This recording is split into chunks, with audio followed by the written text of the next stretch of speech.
Le roi de la cocaïne était le fils d'un pauvre fermier colombien, mais à 35 ans, il était l'un des hommes les plus riches du monde. Malgré ses origines modestes, Pablo Escobar est devenu le chef du cartel de Medellín, qui était responsable de 80% du marché mondial de la cocaïne.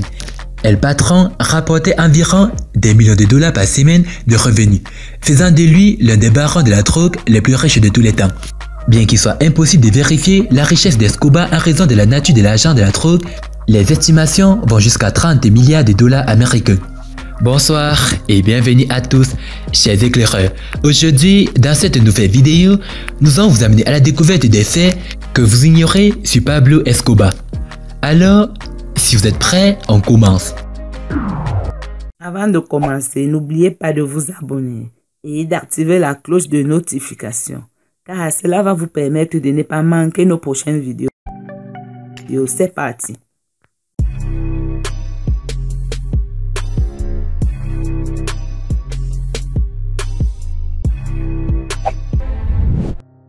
Au milieu des années 80, le cartel d'Escobar rapportait environ 420 millions de dollars par semaine, soit près de 22 milliards de dollars par an.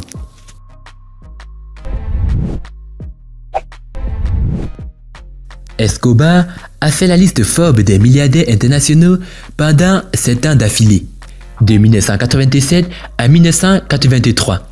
En 1989, il a été répertorié comme le 7e homme le plus riche du monde.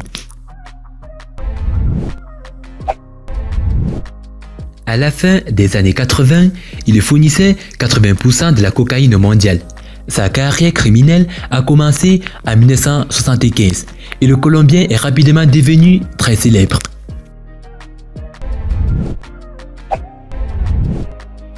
Il a fait passer en contrebande environ 15 tonnes de cocaïne aux États-Unis d'Amérique chaque jour.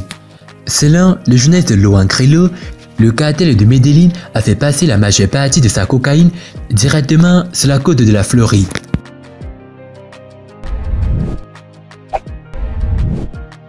En d'autres termes, parmi les Américains consommateurs de la cocaïne, 4 sur 5 reniflaient des lignes fournies par El Patron.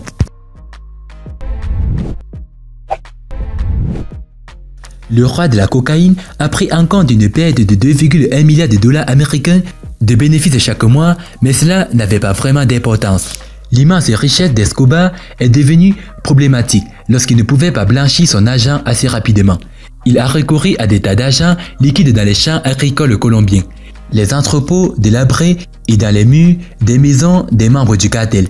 Selon Roberto Escobar, le chef comptable du cartel et le frère du roi dans son livre, Pablo gagnait tellement que chaque année, nous annulions 10% de l'argent parce que les rats le mangeraient dans le stockage ou il serait endommagé par l'eau ou perdu, a écrit Escobar.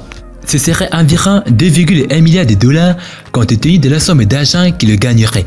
Escobar avait tout simplement plus d'argent qu'il ne le savait. Alors perdre de l'argent au hasard au profit des rongeurs et de la moisissure n'était pas un problème pour lui.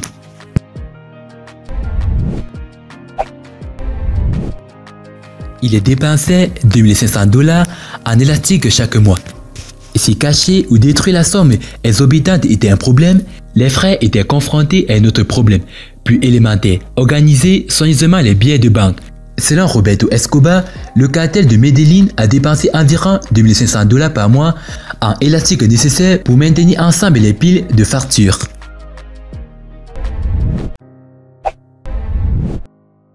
Une fois, il a allumé un incendie avec 2 millions de dollars américains parce que sa fille avait froid. Dans une interview accordée en 2009 au magazine Don Juan, le fils d'Escobar, Juan Pablo, qui a depuis changé son nom en Sébastien Marroquín, a décrit à quoi ressemblait la vie en fuite avec le roi de la cocaïne. Selon Marroquín, la famille vivait dans une petite cachette sur le flanc de la montagne de Medellín, lorsque la fille d'Escobar, Manuela, est devenue hypothermique. Escobar a décidé de brûler 2 millions de dollars américains en billets nets pour la gare de Ocho. Il a été surnommé Robin des Bois après avoir distribué de l'argent aux pauvres, construit des logements pour les sans-abri, construit 70 terrains de football communautaires et construit un zoo.